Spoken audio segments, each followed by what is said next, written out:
मैं हर एक व्यक्ति की मजबूरी समझता हूँ कि कब तक इन मुश्किल हालात में कौन कौन साथ खड़ा रह पाएगा, तो इसमें किसी को क्रिटिसाइज नहीं करना है। आपके साथ ही डर गए? मैंने क्या कहा है?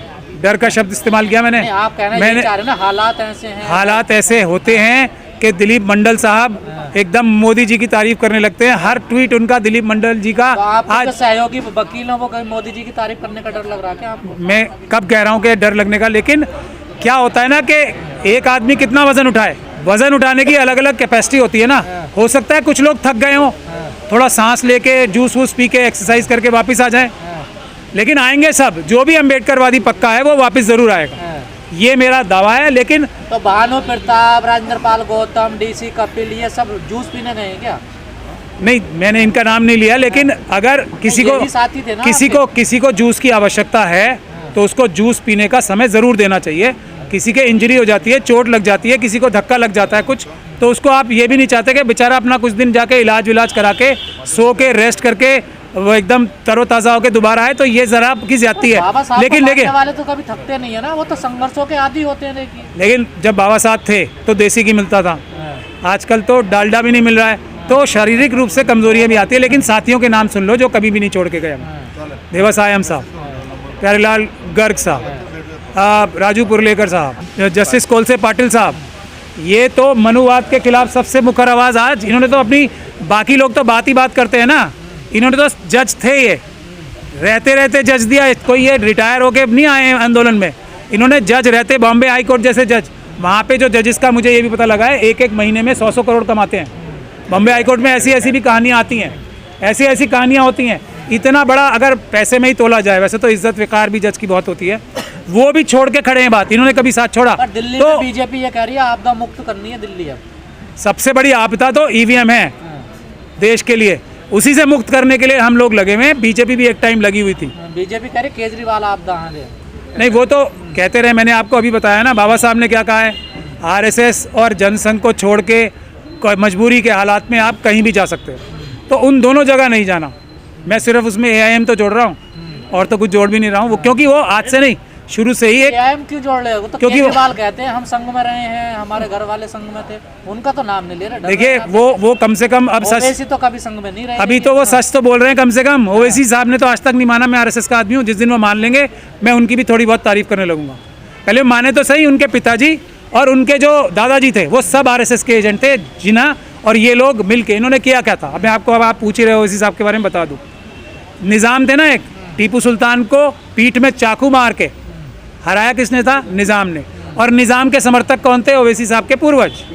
और जो असली एमआईएम के जो बनाने वाले थे ना, जो उनके मेन ऑर्गेनाइजर थे, वो पाकिस्तान चले गए थे जिन्ना साहब के साथ, क्योंकि जिन्ना साहब और आरएसएस ने मिलके तो देश का बंटवारा किया था। अब आगे चले ना, अपने मेरी लड़ाई बाबा साहब छोड़ के गए, आरएसएस से है, मनुवादी मानसिकता से है। ये इनके दादाजी तक किसमें थे? आरएसएस के लोग इनको छोड़ के गए थे यहाँ पे एमआईएम को बना के।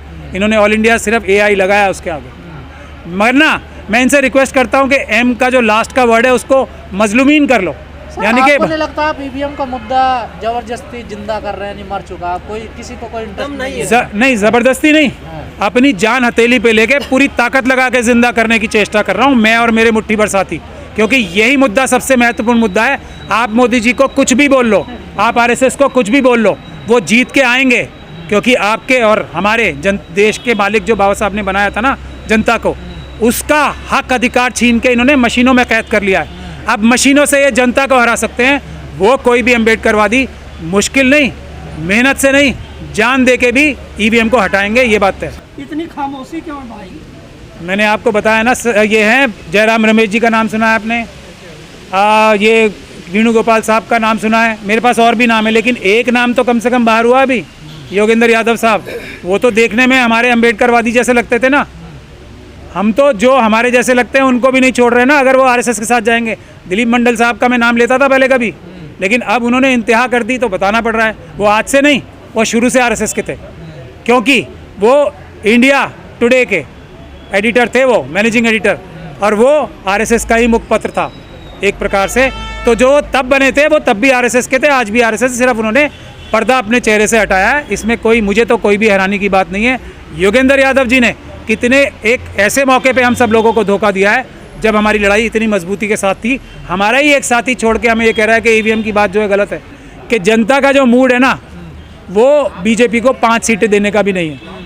मशीनों के ज़रिए जो 20% वोट चुराए जाएंगे उससे इनकी सीटें आएंगी।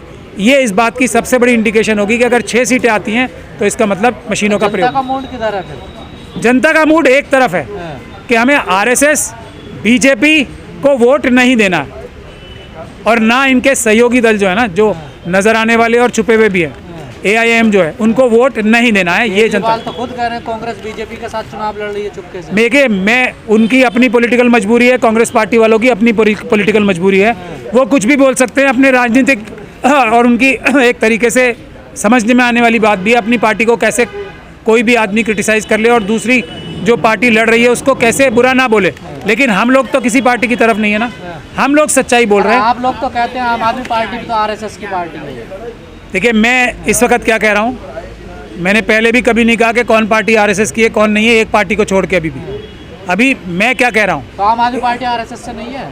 अभी इस बारे में मैंने कुछ बोला है?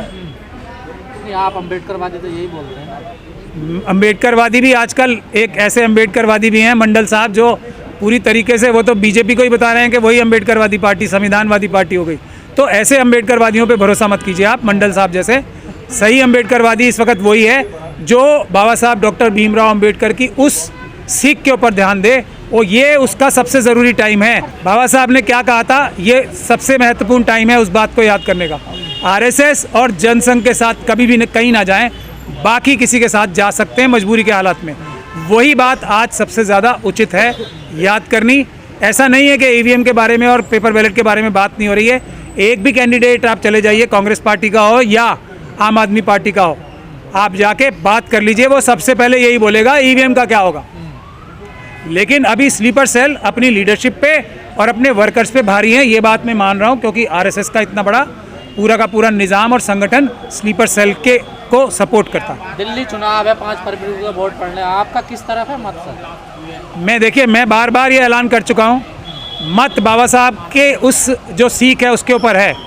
भारतीय जनता पार्टी को वोट नहीं देना है, और जो उनका सहयोगी दल है, 2-3 दल हैं, एक उसमें से एआईएम भी है, तो उनको वोट नहीं देना है।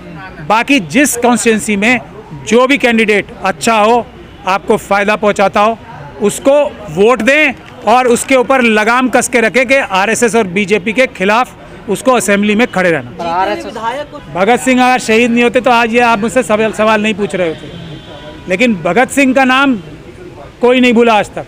बाबा साहब अगर इतनी बड़ी बड़ी कुर्बानियाँ ना देते तो आज हम लोग यहाँ खड़े होकर पार्लियामेंट में नहीं, कहीं हिंदू राष्ट्र बना होता। मनुस्मृति के तहत आपके हाथ में ये नहीं होता, आपके हाथ में, आपके गले में और मेरे गले में भी अभी हांडी होती और पीछे झाड़ू होती। तो कुर्बानी से ही इंसाफ और बराबरी आती है, कुर्बानी से ही इज्जत और वक़ार आता है। हो जाएगी, संविधान खत्म हो जाएगा, ये सब बातें ही करते रह जाएंगे कि हम संविधान बचाएंगे बचाएंगे। संविधान बोलने से नहीं बचेगा, संविधान सड़क पे आके आंदोलन करने से बचेगा। और उसकी शुरुआत मार्केटवाड़ी गांव के लोगों ने कर दी है। आज एमएलए साहब आए, जो सिटिंग एमएलए हैं अभी, उत्तम राव जानकर साहब, वो इस्तीफ़ा दे रहे हैं कि मुझे पेपर बैलेट से चुनाव कराओ, ये लो मेरा इस्तीफ़ा। ये जो बड़ा एक आर्गुमेंट दिया जाता था ना कि जीतने के बाद ईवीएम अच्छी हो जाती है और हारने के बाद बुरी हो जाती है, तो वो भी आज खत्म कर दिया हमने। कानूनी लड़ाई क्या हो सकता है, इसमें क्या पहलू है आपको? देखिए, आंदोलन सबसे बड़ी कानूनी और संवैधानिक लड़ाई होती है, जन आंदोलन जो सड़क पे होता है। हालांकि मेरे केसेस में तो सुप्रीम कोर्ट और हाई कोर्ट ने रिलीफ देना शुरू कर दिया है, क्योंकि हम लोग पूरी तैयारी के साथ जाते हैं और पूरे तथ्यात्मक सबूतों के साथ जाते हैं। तो लेकिन फिर भी एक लड़ाई है, बहुत सारे लोग अभी भी हारने के लिए केस डाल रहे हैं आरएसएस और बीजेपी से मिलके। लेकिन हम उन सभी जो कठिनाइयाँ हैं, मुश्किलें हैं, उनको झेलने के लिए हम लोग तैयार हैं, क्योंकि हम अम्बेडकरवादी हैं, आप सब लोग जानते हैं। पर दिल्ली में तो सर कोई बात नहीं हो रही है, चुनाव भी हो रहे हैं, देखिए सर ईवीएम को। नहीं, बात हो रही है, ऐसी बात नहीं है कि नहीं हो रही है, लेकिन खुल के नहीं हो रही है, ये बात मैं मानता हूँ। मैंने आपको पहले भी बताया कि दिल्ली में इन दोनों एक पार्टी से में से एक से मेरी बात हुई है, लेकिन वो भी पहले तो एकदम बहुत एंथुसियास्टिक थे वो, लेकिन अभी पता नहीं क्या हो गया। शायद वहाँ भी स्लीपर सेल्स होंगे जो उन पे भारी पड़ गए। लेकिन उसका नुकसान ये है कि आज कल से ही जो ईवीएम की मशीनों की है, दिल्ली के चुनाव में कमीशनिंग शुरू हो गई है। तो 2 जो मरहले थे जिसमें हम काफ़ी बड़ी रोक लगा सकते थे, अपनी कार्रवाई के ज़रिए वो निकल गए हैं, तो उसके लिए कोई कानूनी कार्रवाई नहीं आपने कर अभी कहा अगर बीजेपी जीतती है तो यहाँ ईवीएम का खेल होगा। बिल्कुल कहा, अगर 5 सीटों से ज़्यादा आती है, जीतने की बात नहीं कही। जनता का अपमान है ना सर, देखिए। नहीं, जनता का नहीं है ना अपमान, जनता को जागृत जगाने का ये मेरा एक और प्रयास है, पॉलिटिकल पार्टीज़ को जगाने का एक और प्रयास है